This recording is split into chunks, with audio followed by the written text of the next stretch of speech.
செஞ்சுருக்கேங்க. அது வந்து தக்காளி தொக்கு. அது எப்படி செய்யலாம்னு பார்க்கலாம் வாங்க. 1 கிலோ எடுத்துருக்கேன். இப்படி குட்டி குட்டியாக கட் பண்ணி வச்சுருக்கிறேன். வடச்சட்டியில் போட்டுக்கலாங்க. அதுக்கு தகுந்த உப்பு போட்டுக்கலாங்க. ஒரு 10-20 நிமிஷம் வதங்கி வரட்டுங்க. நம்ம அதுக்கப்புறம் வதங்கினதுக்கப்புறம் நம்ம மிளகாத்தூள்லாம் போட்டுக்கலாங்க. ஒரு 5 நிமிஷம் மூடி வச்சுக்கலாம். ஒரு 5 நிமிஷம் கொதிச்சிச்சு. இந்தளவுக்கு தோலெல்லாம் சுருள் வந்துச்சுங்க. நீங்கள் இது மாதிரி மதிச்சு விடுங்க. இன்னொரு 5 நிமிஷம் கொதிக்கிட்டு பாருங்கள். ஒரு 20 நிமிஷம் வதங்கிடுச்சுங்க. இந்தளவுக்கு ஆயிடுச்சு. ஒரு 70% வதங்கிடுச்சு பாருங்க.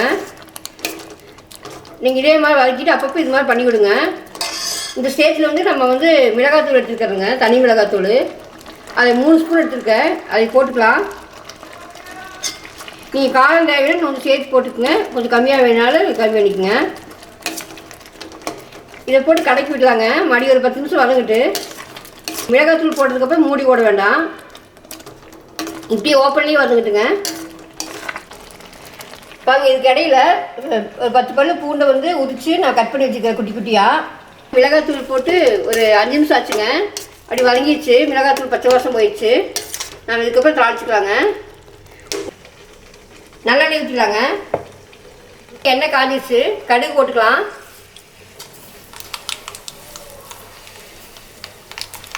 கடுகு பொரிஞ்சிச்சுங்க.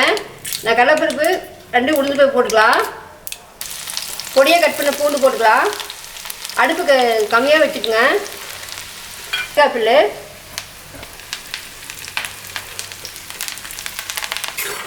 பாருங்க. கொஞ்சம் இது பூண்டு வந்து செவந்து வரட்டுங்க.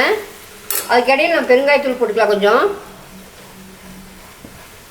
இந்த எண்ணெயிலே பெருங்காயத்தூள் போட்டுக்குங்க.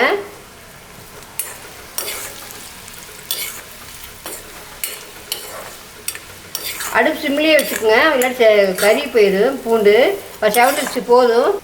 பாருங்க, எடுத்து அது கொட்டிடலாம். நம்ம வதங்கிட்டு இருக்கிறீங்களா, அதுக்கு தக்காளி கொட்டிடலாம்.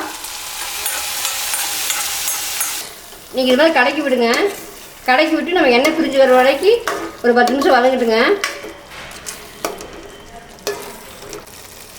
பாருங்கள், நம்ம தாளித்து கொட்டினதுக்கப்புறம் ஒரு 10 நிமிஷம் வதங்கிச்சு. நல்லா எண்ணெய் பிரிஞ்சு வந்துச்சு பாருங்க. இது மாதிரி எண்ணெய் பிரிஞ்சு வரணும். அந்தளவுக்கு நீங்கள் 10 நிமிஷம் விடுங்க.